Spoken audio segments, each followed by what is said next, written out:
हरे भरे जंगल के एक कोने में एक सुंदर फूलों से भरी वादी थी। इस वादी में कई तरह के कीट पतंगे रहते थे, जिनमें से तीन सबसे खास थे।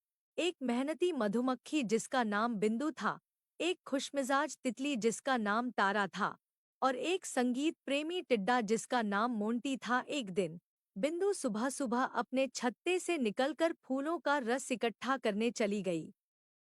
तारा अपने रंग-बिरंगे पंख फैलाकर फूलों पर मंडरा रही थी, और मोंटी एक पत्ते पर बैठा अपनी सुरीली आवाज में गाना गा रहा था। तीनों की मुलाकात एक बड़े गुलाब के फूल के पास हुई। बिंदु ने तारा और मोंटी को देखा और कहा, तारा, मोंटी, क्यों न आज हम तीनों मिलकर कुछ नया करें? मैंने सुना है कि इस वादी के पार एक रहस्यमय बगीचा है, जहाँ के फूल बहुत ही अनोखे और मीठे होते हैं। तारा ने अपने पंख फड़फड़ाते हुए कहा, वाह, यह तो मजेदार होगा, चलो चलते हैं।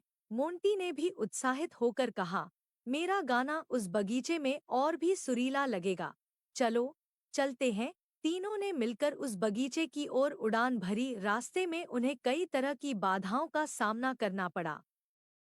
कभी घने पेड़, कभी तेज हवा, और कभी-कभी डरावने पक्षी, लेकिन तीनों ने मिलकर एक दूसरे का साथ दिया और सभी बाधाओं को पार कर लिया। आखिरकार वे उस रहस्यमय बगीचे में पहुंचे। बगीचा वाकई में अद्भुत था। वहां के फूल न केवल सुंदर थे, बल्कि उनमें से एक मीठी खुशबू भी आ रही थी।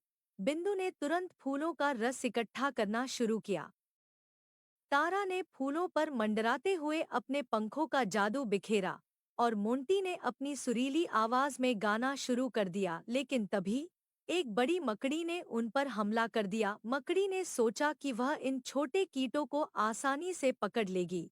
बिंदु, तारा और मोंटी घबरा गए, लेकिन उन्होंने हार नहीं मानी। बिंदु ने अपने छोटे पंखों से मकड़ी पर वार किया। तारा ने अपने पंखों से धूल उड़ाई, जिससे मकड़ी को कुछ दिखाई नहीं दिया, और मोंटी ने अपनी तेज आवाज में गाना गाकर मकड़ी को विचलित कर दिया। तीनों ने मिलकर मकड़ी को भगा दिया और राहत की सांस ली।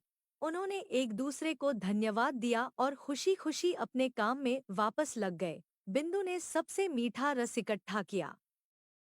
तारा ने अपने पंखों से फूलों का पराग फैलाया, और मोंटी ने अपनी सुरीली आवाज से पूरे बगीचे को मंत्रमुग्ध कर दिया। शाम होने पर तीनों वापस अपने घर लौटे।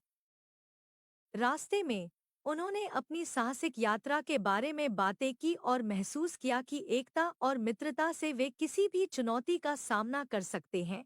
बिंदु, तारा और मोंटी ने अपनी इस यात्रा से न केवल अनोखा अनुभव प्राप्त किया, बल्कि एक दूसरे के प्रति सम्मान और प्यार भी बढ़ाया। इस प्रकार तीनों मित्रों ने यह साबित किया कि जब हम मिलकर काम करते हैं, तो कोई भी मुश्किल हमें रोक नहीं सकती।